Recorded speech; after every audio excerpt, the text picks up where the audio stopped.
Hello everyone.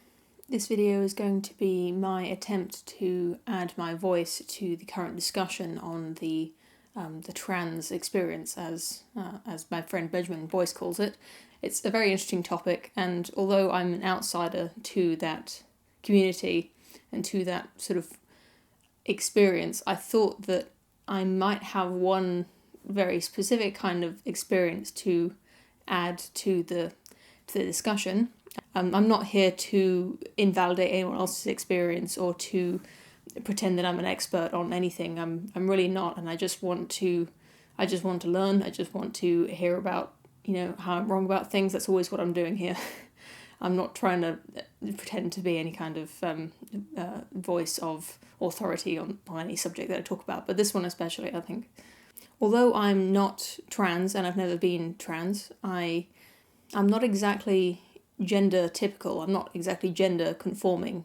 That is the sex that I was born as, which is female. There are a lot of things about me that do not conform to a lot of feminine stereotypes, and I know that doesn't make me trans, obviously, but it was kind of confusing to me as a teenager, and back then there wasn't really a discussion about transgender people. There wasn't a conversation around gender at all back then. There was obviously I was well aware of homosexuality as a phenomenon, and I thought perhaps I could be lesbian or bisexual, but because transgender didn't exist as an identity back then, or rather I had heard of it, but I can't even tell you what I used to think about it then, because it was so much. It was really not talked about much back then. I know it's hard to remember the absence of something, but I really didn't think that it was something that could apply to me or anyone that I knew. I didn't know anyone who was trans. I didn't know any trans celebrities. I didn't know any, I just wanted to explore the idea that if I had been born 10 or so years later, and that if I was growing up as a teenager now, that perhaps my experience of my own gender identity might be different, and how I don't think that would have been a good thing for me. When I was a child, before puberty, I was never very girly. I didn't like to wear anything that was feminine, and it was actually really difficult to buy clothes because I didn't want to wear anything that was in the girls section of the shop. I pretty much just wore t-shirt and jeans from the age that I was able to choose my own clothes. I just wore very gender neutral clothes, which are kind of boys' clothes when you think about it.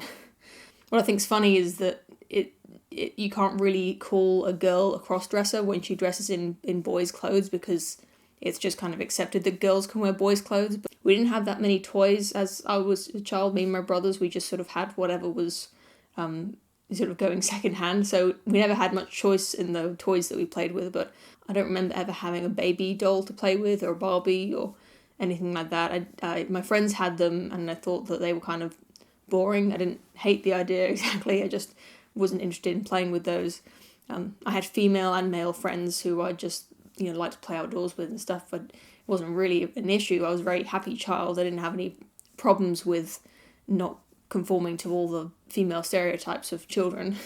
But when I hit puberty, probably around the ages of 13 or so, you just start getting into that stage of life, I started to become really miserable for completely different reasons, nothing to do with my gender or being masculine or anything like that. I was just, I don't know, just moody. I guess you could just call it being a teenager. I had a happy home life. I wasn't bullied at school particularly. I just didn't have that many friends, and I wasn't very happy. It wasn't, nothing bad was happening to me. I was just quite unhappy for quite a long time. And one of the things that was really upsetting for me was my body and the way it was changing. Because I'd been quite skinny as a little girl. There wasn't much muscle or fat anywhere in my body. I was just kind of straight up and down.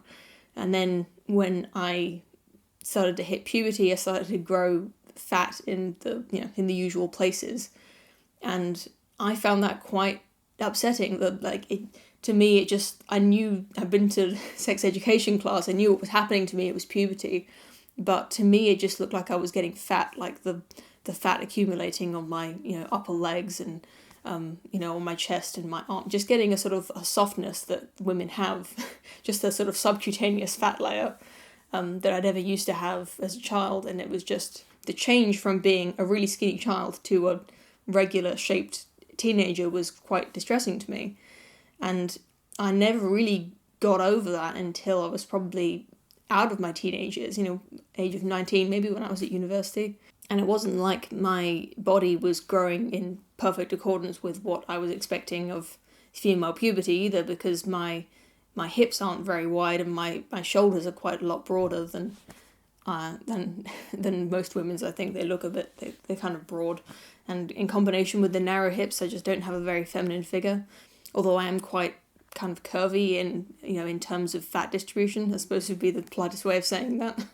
So overall, I've got a quite strange body, and my face is not exactly very feminine either. I've got quite a strong jawline. I've got like a quite prominent cheekbones. I've got thin lips. I've got thick, like, strong eyebrows. So I've got like a big forehead. I'm not like, I think I look fine now. I really don't have much anxiety about my own appearance. I'm not saying these things to put myself down. I think I look fine, but it's not exactly a typical female appearance, is all I'm saying. And I just wonder whether if I had gone to a doctor at the age of 15, say, and told them about how I didn't like the new feminine parts of my body, and how I did used to have a kind of obsession with having a mastectomy. Like, I didn't want to have breasts anymore because they kind of disturbed my kind of figure, right? They were a new addition to my body that I wasn't happy with, and I would have liked to have the flat chest that I used to have when I was a child, and so my clothes would drape normally, and it's I didn't like having breasts. I would rather have not had them. If I had the same exposure to the transgender community, or just the transgender people that I had now, and that I think teenagers do have now, if I'd had that back then, if I'd known about transgender people, transgender identities, and non-binary identities as well, people who were neither identify as male or female, I do wonder if perhaps I would have chosen some gender identity other than female.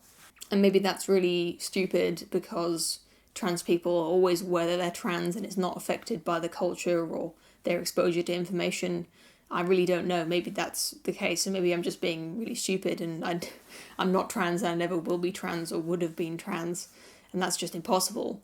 But it seems to me that I was very suggestible at that time, and I'm kind of ashamed to say that now, but I had a lot of very strange ideas that I got from the internet. And that was the internet like 10 years ago.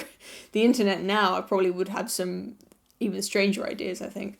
I remember when I was a little bit older and I found out what a binder is. It's a kind of garment that I suppose they're called trans men, people who are born as biologically female who want to appear male or who identify as male, they will wear a binder, which is a kind of underwear that you put under your shirt that constricts your chest to flatten down your breasts to give you the appearance of a flat chest. And when I found out about that, I thought, like, that's great, that's kind of what I want. And I tried to make one, but there was just too much there to crush down, so it just became a kind of big blob that looked very strange under clothes. So that was a complete dead end for me. But I think if it had worked, if I could have flattened my chest convincingly, I probably would have worn that under my clothes.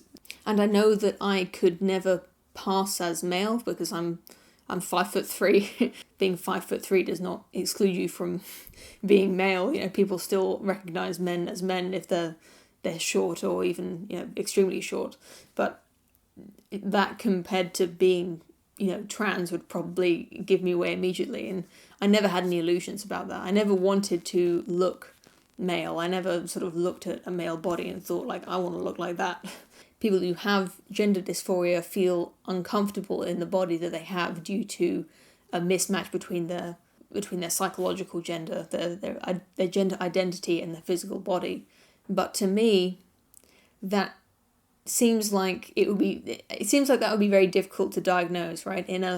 If a teenager comes to you and says that they are very unhappy with their body, and they say it's because they have a mismatch in their gender identity compared to the sexual characteristics of their body, then that's self-reported. And that's not to say that it's not correct, but these days it seems like it is very frowned upon to question that self-diagnosis once it's been made. If someone diagnoses themselves with a certain gender identity and gender dysphoria resulting from that, then you can't tell them that they don't have that.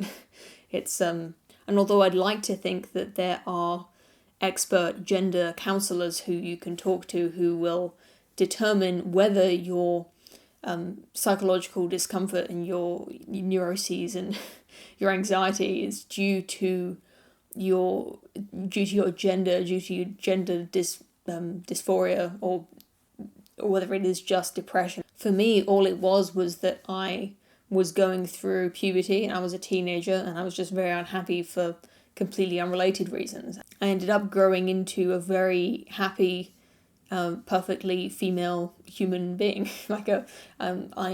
I now enjoy the feminine aspects of my body, and I'm really happy that I still have breasts so that I can, breastfeed if I ever have children. And although I still dress quite plain and neutral, and I'm still not particularly feminine in my characteristics and mannerisms, I don't have any discomfort associated with that anymore.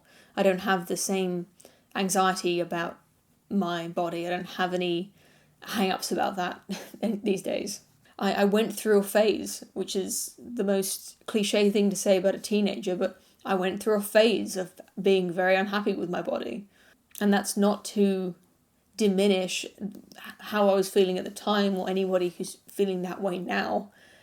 It was causing me real distress at the time. But now it's not, and it didn't require any medical intervention to fix it. And what's more, I think if I had sought out medical treatment and it had been given to me, I think I'd be suffering negative consequences of that now as an adult.